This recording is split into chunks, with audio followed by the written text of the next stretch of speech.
তখন দেশে যাইয়ে শেখ হাসিনারে ভোট দিয়ে শেখ হাসিনারে নিয়ে আসো আর ইনুসরে খেদায়ে এই দেশে ফিরে আসো, নাই তো আর আইসে না। আমার নাম মোহাম্মদ মামুন মোল্লা, আমার গ্রাম পাটেশ্বরী, 5 গ্রাম ইউনিয়ন। আমি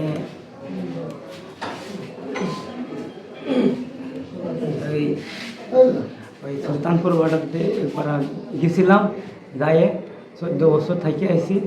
বাবা মার সাথে আগারাগি করে দেবো, আমি যাকে থাইকে আসছি। তারপরে ওখান থেকে বোম্বাই ছিলাম। বোম্বাইতে পুলিশ বললো যে তোমাদের কাপড় চোপড় সব তোমাদের গ্রামে ফাটাই দেবো। তাই বলে গ্রামে ফাটাই দেওয়ার কথা বলে ওরা ধরে নিয়ে চৌকিতে দিল। চৌকিতে নিয়ে পরে চৌকিতে একসাথে করে 100 লোক একবার এক প্লাইটি বিমানে নিয়ে আসলো। বিমানে আনার পরে ফিরে এই বর্ডারে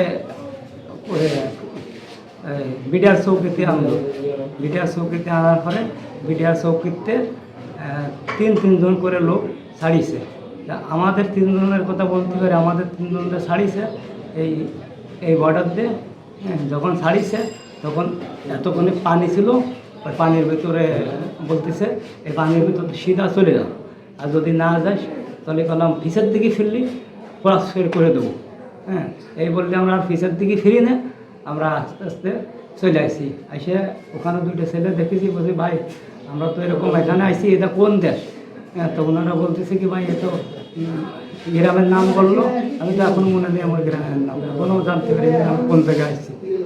তারপরে একজনের কথা জিজ্ঞেস করলাম, এই বাজারের ভিতরে এসে নাইট গার্ড চাষারে, চাষা এই কোন জায়গায় আইসি আমরা?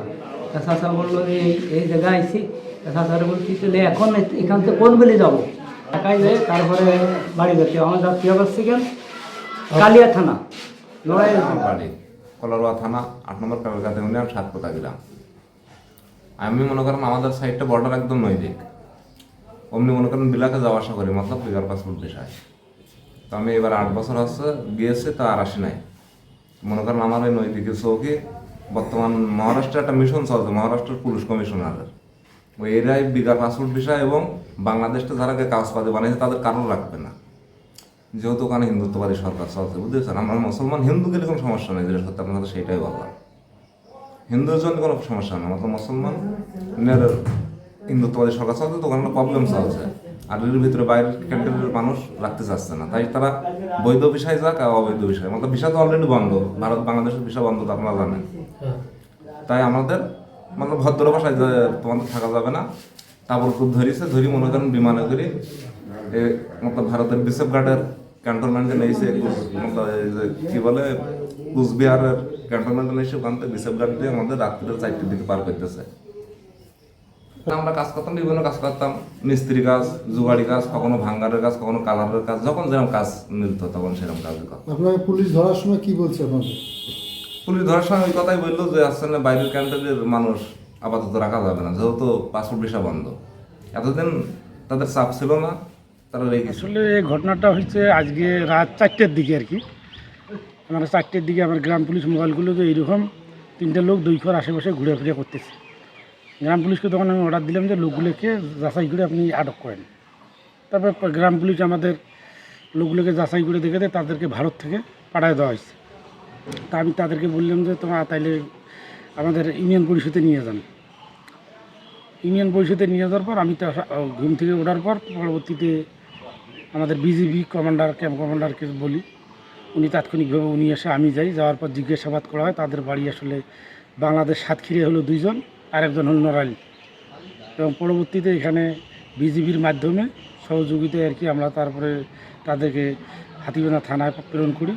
পরবর্তীতে আমাদের আবার ইউনো মহোদয় এটাকে যাচাই বাছাই করে তাদের অভিভাবকদেরকে খবর দেওয়ার পর আমার মাধ্যমে আমার এখানে পাঠায় দেয়, আমার ইউনিয়ন পরিষদে হেফাজতে পাঠায় দেয়, আমার এখানে নিরাপত্তার জন্য এবং তাদের রাখার জন্য আমার এখানে পাঠায় দেয়। এবং তার যদি আত্মীয় স্বজন বা স্থানীয় কোনো প্রশাসন আসে তাদের মাধ্যমে তাদেরকে দেওয়া হবে। 15 বিজিবির অধীনে আওতাধীন আপনার দৈঘ বিওপির 905 নম্বর পিলারের পাশ দিয়ে আমাদের বাংলাদেশি নাগরিক, এদের অধিক 2 জনের বাড়ি সাতক্ষীরার কলারোয়ায় এবং একজনের হচ্ছে আপনার নড়াইলে। এই তিনজনকে তারা বাংলাদেশের অভ্যন্তরে পুশিং করে। আমাদের দৈঘ বিওপির ক্যাম্প কমান্ডার মহোদয় তাদেরকে আমাদের সীমানায় বাংলাদেশের সীমানায় এলোমেলোভাবে ঘুরতে দেখে তাদেরকে জিজ্ঞাসাবাদ করলে তারা জানায় যে 4টার দিকে তাদেরকে ইন্ডিয়ান বিএসএফ তাদেরকে পুশিং করেছে। পরবর্তীতে তারা তাদেরকে নিয়ে এসে আমাদের থানায় নিয়ে আসলে আমরা তাদেরকে আমাদের হাতীবান্ধা উপজেলা ইউনো মহোদয়ের মাধ্যমে আমাদের গোতামার ইউনিয়ন পরিষদের সেফ হোমে সেখানে আপাতত তাদেরকে আমরা রেখেছি। তাদের নাম ঠিকানা যাচাই অন্তে তাদের পরিবারের কাছে পরবর্তীতে হস্তান্তর করা হবে।